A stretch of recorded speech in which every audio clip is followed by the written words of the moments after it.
আসসালামু আলাইকুম সুপ্রিয় শিক্ষার্থীবৃন্দ, আশা করি আপনারা সবাই ভালো আছেন। আজকে আমরা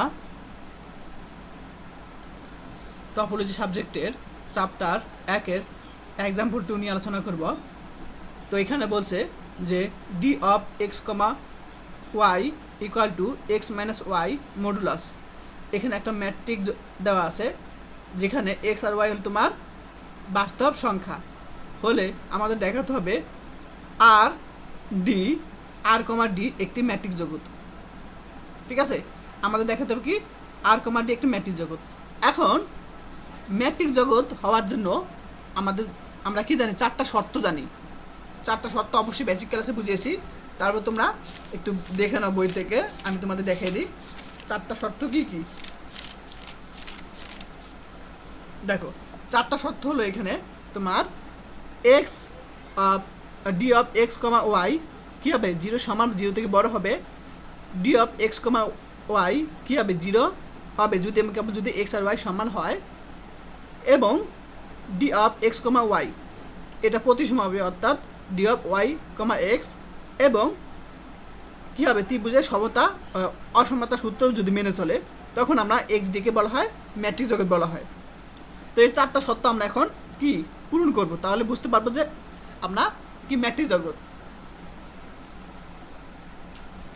আচ্ছা দেখো এখানে, তাহলে আমরা এটা আমি খাতার মাধ্যমে করবো এখন। দেখো, তাহলে আমরা এখন সলিউশন করব। তো প্রথম শর্তটা কী ছিল তোমাদের, আমি তোমাদের একটু পেজ দেখিয়ে দিই। তো প্রথমে আমরা এই শর্তটা পূরণ করবো। 1 নম্বর, যে D of x comma y কী হবে, জিরো থেকে বড় বা সমান হবে। আচ্ছা, তো আমাদের কোশ্চেনে কী দেওয়া ছিল, আমাদের কোশ্চেন দেওয়া ছিল যে এক্স মাইনাস ওয়াই মডুলাস এটা দেওয়া ছিল। তো আমরা অবশ্যই জানি যে মডুলাসের মধ্যে যে মানটা হবে সেটা অবশ্যই ধনাত্মক হবে, তাই আমি অবশ্যই জিরো থেকে বড় হবে অথবা জিরো সমান হবে, কিন্তু কখনো ঋণাত্মক হতে পারবে না। তাহলে এই মডুলাসের মধ্যে যে মানটা সবসময় জিরো থেকে বড় বা সমান হবে, কিন্তু ঋণাত্মক হতে পারবে না। তাহলে আমরা এটার মান কি, এটার মান হলো তোমার D of x comma Y, এটা মান হলো D of x comma Y. তাহলে আমরা বসাতে পারি, তাহলে আমাদের কিন্তু প্রথম কন্ডিশন মিলে গেছে। 2 নম্বর কন্ডিশন আমরা এটা দেখাবো যে D of x comma Y equal zero যদি এবং কেবল যদি এক্স আর ওয়াই সমান হয়। এখন কোশ্চেনে যদি এবং কেবল যদি বলা আছে তাহলে আমার বিপরীত ক্রমে কিন্তু দেখাতে হবে। আচ্ছা, তো প্রথমেই আমরা D of x comma Y zero আমরা ধরে নিলাম প্রথমেই। এখন আমরা দেখাবো যে এক্স ইকুয়াল টু ওয়াই, আমরা প্রথমে ধরে নিলাম X comma Y equal to zero. এখানে পাশে লিখে দিতে পারি ধরি X comma D of x comma Y equal to zero. এখন এটা মান কত, এক্স মাইনাস ওয়াই। তারপর আমরা এখান থেকে আমার মডুলাসটা উপর করতে বাদ দিতে পারি, এখানে জিরো মডুলাস দেওয়া আর একই কথা কিন্তু বিষয়। তাহলে এখানে মডুলাস মনে মনে ভাববো, তাহলে আমরা এখানে উপর করতে জিরোটা বাদ দিতে পারি, মডুলাস বাদ দিতে পারি। তাহলে আমরা এখানে লিখতে পারি X comma Y, X equal to Y লিখতে পারি আমরা, এটা সিম্পল জিনিস। এখন আমরা এটা থেকে এটা আমরা প্রমাণ করেছি, এখন আমরা এটা থেকে এটা করব বিপরীত ক্রমে এক্স ইকুয়াল টু ওয়াই। তো এটা আমরা এভাবে নিয়ে আসতে পারি, আবার এখানে মডুলাস দিতে পারি উপরকে। তারপর আমরা দেখো, তাহলে আমরা কিন্তু মিলে গেছে, অর্থাৎ D of x comma Y থেকে জিরো সময় এটা লিখতে পারি, আবার এটা থেকে আমরা এটা লিখতে পারি, এটা লিখতে পারি। তাহলে আমরা এখান থেকে কী পাই, যে D of x comma D of x comma Y equal to zero যদি এবং কেবল যদি কী হয়, যেটা সমান হয়। আচ্ছা, যদি এবং কেবল যদি, তাহলে চিহ্নটা এরকম হবে, যদি এবং কেবল যদি এটা চিহ্ন প্রকাশ করে, মানে তোমার গাণিতিকভাবে তাহলে এরকম চিহ্ন দিবা, যদি এবং কেবল যদি X comma X equal to Y হয়। এখন 3 নম্বরটা আমরা দেখাবো D of x comma Y equal to D of Y comma X, অর্থাৎ প্রতিসম হয় কিনা। আচ্ছা, এখন আমরা দেখো, আমরা এখানে কি দেওয়া আছে, এখানে আছে D of x comma Y equal to কি আছে, এক্স মাইনাস ওয়াই মডুলাস দেওয়া আছে এখানে। এখন আমরা এটা আগ পিস নিয়ে আসি, এখন এটা যখন আগে নিয়ে আসবে, এটা যখন পরে নিয়ে সামনে একটা মাইনাস হবে, কিন্তু মডুলাসের মধ্যে মাইনাসটা খেয়ে ফেলে, তাহলে আমরা এটাকে কি লিখতে পারি, D of Y comma x লিখতে পারি। যদি এক্স মাইনাস ওয়াই হয় D of x comma Y, ঠিক একইভাবে আমরা ওয়াই মাইনাস এক্স মডুলাস হবে ওয়াই কমা এক্স হবে। তাহলে আমাদের কিন্তু এই সত্যটা মিলে গেছে। 4 নম্বর সত্য, 4 নম্বর সত্য কি আছে এখানে, D of x comma Y equal to এটা দেওয়া আছে। এখন আমাদের আনতে হবে জেডটা বেশি আনতে হবে, তাই না, জেড অংশটা এখানে বেশি আনতে হবে। এখন তাহলে আমরা এখানে মাইনাস আকার আছে এক্স মাইনাস ওয়াই, তাহলে আমরা এখানে এক্স মাইনাস জেড আনবো। তাহলে এই মাইনাস জেডটা বেশি আনছি, তাহলে আবার প্লাস জেডটা বাদ দিয়ে দিব minus Y.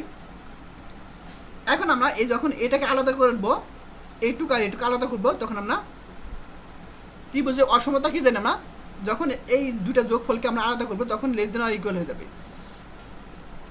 You plus B.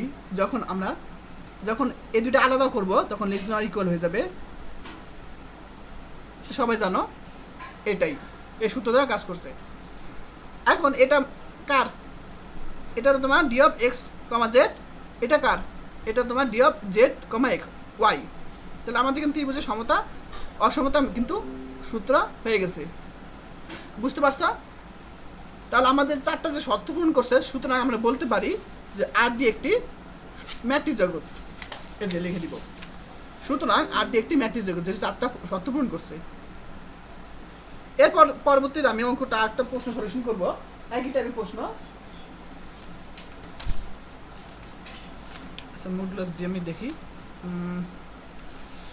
এই 5 নম্বরটা আমি সলিউশন করি। এক্সাম্পল 5, এটা মডুলাস দিয়ে করা। এক্সাম্পল 5টা আমি করাই। দেখো তাহলে এখানে প্রশ্নটা বলছে যে D of x comma Y equal to x minus Y modulus plus X two minus Y two modulus যদি হয়, যেখানে এক্স হলো তোমার এক্স ওয়ান এক্স টু এবং ওয়াই হলে ওয়াই ওয়ান ওয়াই টু হলে আমাদের দেখাতে হবে যে ডি সাজদের দ্বিমাত্রিক যোগ, কারণ কি দুইটা উপাদান আছে। তাহলে R square cross R square, R মানে রিয়েল নাম্বার বোঝায় এখানে, টেন্স টু আর চিত্রণটি আর স্কোয়ার সাপেক্ষে ম্যাট্রিক হবে। এখন আমরা যে ম্যাট্রিক হওয়ার যে শর্ত আমরা জানি 4টা, এই 4টা শর্ত আমরা দ্বারা সমাধান করব। তো অবশ্যই প্রথম শর্তটা আমরা দেখবো হয় কি না। তো আমরা জানি এই যে অংশটা আছে সেই অংশটা অবশ্যই 0 থেকে বড়, কারণ মডুলাসের মধ্যে সবসময় 0 থেকে বড় বা 0 হবে, এবং এইটাও সেম 0 থেকে বড় বা সমান, এটা আমরা জানি। তারপর আমরা এখানে এই যোগ করব, অর্থাৎ এটার সাথে এটা যোগ করব, এটার সাথে এটা আমরা যোগ করব, অর্থাৎ বাম পক্ষ যোগ ডান পক্ষ যোগ করে আমরা এটা পাবো। এখন এটা কার সূত্র, এটা হলো তোমার D of x comma Y, এই যে দেওয়া আছে দেখো, ঠিক আছে। আচ্ছা তাহলে আমাদের কিন্তু প্রথম শর্ত পূর্ণ হয়ে গেছে, এটা তোমার 2004 সালে চলে আসছে, বুঝতে পারছো? এখন 2 নম্বর শর্ত জন্য আমরা ধরে নিব যে D of x comma Y equal to 0 ধরে নিব আমরা। তাহলে আমরা ধরে নিলাম এটা। এখন D of x comma Y এর মান বসে দিলাম। তারপর আমরা এই জিনিসটাকে আলাদা করে লিখতে পারি না, তাহলে আমরা এই জিনিসটাকে আলাদা করে এটা লিখতে পারি 0, এবং এই জিনিসটা আলাদা করে লিখতে পারি এটা লিখতে পারি। কারণ আবার দেখো এই দুইটা যোগ করলে এটা পাবো, এই পাশে এবার যোগ করলে এটাই পাবো, সেম কথা, এটুকু যা এটুকু কিন্তু তা। এখন আমরা তো জানি যে মডুলাসটা বাদ দিতে পারি, এখান থেকে মডুলাসটা বাদ দিতে পারি, সবাই জানো। আচ্ছা এখন এখান থেকে মাইনাস ওয়াই ওয়ানটা এই পাশে চলে আসে, মাইনাস ওয়াই টু এবার চলে আসে। আচ্ছা এখন আমরা যে এক্স ওয়ান এক্স টু আমরা এখানে কি লিখতে পারি, এক্স ওয়ান এক্স টু আমরা সমান লিখতে পারি, এক্স দ্বারা প্রকাশ করতে পারি, ঠিক আছে। তারপর ইকুয়াল, এটা কিন্তু ইকুয়াল, এখানে ওয়াই ওয়ান ওয়াই টু দ্বারা আমরা ওয়াই প্রকাশ করতে পারি, ঠিক আছে। তাহলে আমরা এখানে এক্স ওয়ান এক্স টু হলো তোমার X equal to Y comma Y one equal to Y one হবে, এটা Y two equal to Y দ্বারা প্রকাশ করতে পারি। এখন এটা যা এটাও কিন্তু একই কথা, এইটুক যা এইটুকু এক কথা। দেখো এক্স আর ওয়াই কিন্তু দুটো সমান, অর্থাৎ এই প্রথম পক্ষ আর প্রথম পক্ষ দুটো সমান না, তাহলে X one equal to Y one লিখতে পারি, আবার X two equal to Y two লিখতে পারি, একই কথা কিন্তু। তাহলে এইটুক যা এইটুকু কিন্তু তা বোঝায়। তাহলে আমাদের এক্স ইকুয়াল টু ওয়াই আমাদের কিন্তু চলে আসছে, এখন আমি বিপরীত ক্রমে দেখাবো এক্স ইকুয়াল টু ওয়াই থেকে আমরা D of x comma Y equal to 0 দেখাবো। তাহলে আমরা ধরি এক্স ইকুয়াল টু ওয়াই, তাহলে আমরা কি লিখতে পারি? তাহলে আমরা লিখতে পারি X one equal to Y one লিখতে পারি। তাহলে যখন এই দুইটা সমান হয়, এক্স ইকুয়াল টু ওয়াই হয়, তখন আমরা X one equal to Y one লিখতে পারি। আবার যখন এই দুটো সমান হবে, একইভাবে X two equal to Y two লিখতে পারি, এটা ইকুয়াল টু ওয়াই টু লিখতে পারি। আচ্ছা, এখন আমাদের যে কোশ্চেন ছিল D of x comma Y equal to, এটা কিন্তু আমার কোশ্চেন দেওয়া ছিল। তাহলে আমরা এটা দিলাম। এখন আমরা দুটো সমান, এক্স ওয়ানের যে মান আর ওয়াই এর মান সমান, তাহলে এক্স ওয়ানের সমান সমান আমরা ওয়াই ওয়ান বসলাম, এক্স টুর মান ওয়াই টু মান সমান, তাহলে আমরা এখানে কি বসাতে পারি, মান বসে দিলাম, এক্স টুর মান এক্স ওয়ানের মান বসলাম। এখন এটা মান 0, এটা মান 0, অর্থাৎ 0 পেয়েছি। তাহলে আমাদের কিন্তু এক্স ইকুয়াল টু ওয়াই থেকে আমরা এটা 0 পেয়েছি। সুতরাং আমাদের কিন্তু মিলে গেছে যে সত্যটা কি ছিল, D of x comma Y 0 হবে যদি এবং কেবল যদি এরকম চিহ্ন দিবা, যদি এবং কেবল যদি, এই যে এটা যদি এবং কেবল যদি চিহ্ন, এটা যদি এবং কেবল যদি এক্স ইকুয়াল টু ওয়াই হয়। আচ্ছা, এখন আমরা 3 নম্বর সত্য দেখাবো, অর্থাৎ প্রতিসম্যতা। তাহলে আমাদের কোশ্চেন দেওয়া ছিল এটা X one minus Y one modulus plus X two minus Y two modulus. আচ্ছা, এখন আমরা প্রতিসম আনবো, অর্থাৎ এটা আগে আনবো, এটা পরে নিয়ে আসবো। তো এটা যখন সামনে আনবো, এটা যখন পরে নিয়ে আসবো, সামনে একটা কী হবে, মাইনাস হবে, কিন্তু এই মডুলাসের মধ্যে মাইনাসটা খেয়ে ফেলে থেকে যায়। আবার ওয়াই টু যখন সামনে আনবো, এক্স টু যখন পরে নিয়ে আসবো, সামনে একটা মাইনাস হবে, সেই মাইনাসটা আবার মডুলাসের মধ্যে খেয়ে ফেলে, অর্থাৎ থেকে যায়। তাহলে আমরা এটা কার সত্য, এটা হলো তোমার সূত্রটা হলো ডি অফ ওয়াই কমা এক্সের, ঠিক আছে। তাহলে আমরা এটা কার সূত্র, আমরা এটা লিখতে পারি, শুধু এখানে কিসে আগ পিস করছে, তাহলে আমরা এটাকে আগ পিস লিখতে পারি। এখন 4 নম্বর শর্ত দেখো। আচ্ছা, 4 নম্বর যে শর্তটা হলো, এখানে বইয়ে তোমাদের এক্স জেড দিয়ে করছে, তোমরা এক্স ওয়াই দিয়ে করতে পারো, ঠিক আছে। এখানে এক্স জেড দিয়ে করছে বইয়ে, তোমরা এক্স ওয়াই দিয়ে করতে পারো, তো আমি তোমাদের বই অনুযায়ী করে দিলাম, নিয়ম কিন্তু একই। আচ্ছা,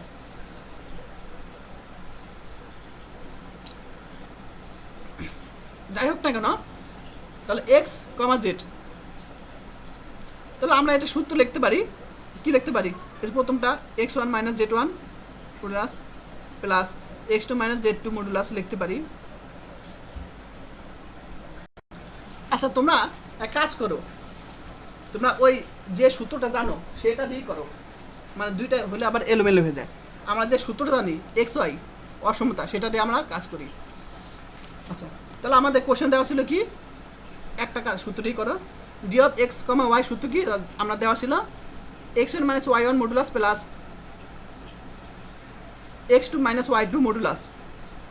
তো আমাদের আনতে হবে জেড আনতে হবে, তাহলে আমরা এখানে আনবো Z minus Z plus Z, এখানে আমরা জেড ওয়ান, এখানে প্লাস জেড ওয়ান, আবার minus Z two plus Z two আনবো আমরা। এখন যখন আমরা জানি যে ত্রিভুজের অসমতা দ্বারা এই দুইটা যোগফল যখন আমরা আলাদা আলাদা আনবো, এইটুক আর এইটুকু যখন করবো, তখন কী হবে, লেস দেন ওয়াই ইকুয়াল হয়ে যাবে, লিখতে পারি। প্লাস আবার X two minus Z two যখন আনবো, তখন কী হবে, লেস দেন ওয়াই ইকুয়াল হয়ে যাবে, ঠিক আছে, যখন ব্যাংকে আমরা কাজ করব। এখন এইটুক কার সূত্র, তার আগে একটু কাজ করব, দেখো এইটুক আর এইটুক একসাথে আনবো, এইটুক আর এইটুক একসাথে আনবো,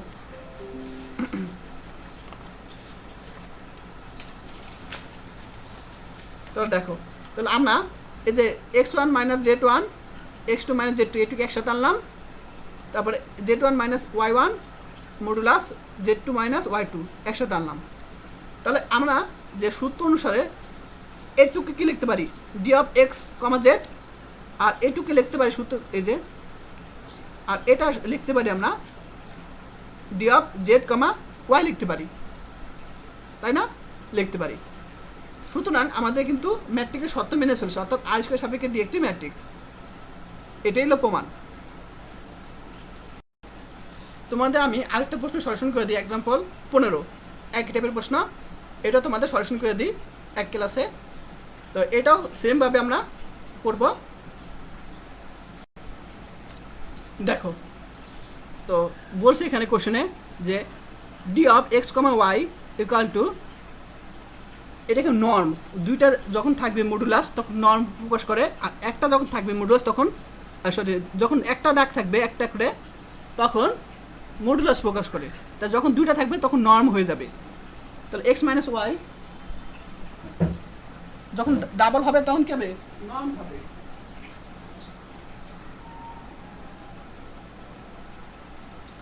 আচ্ছা, তাহলে দেখাও যে এক্স এর উপর ডি একটা ম্যাট্রিক। তো অবশ্যই ম্যাট্রিকের 4টা শর্ত পূরণ করতে হবে। তাহলে প্রথমটাও দেখে হয় কিনা।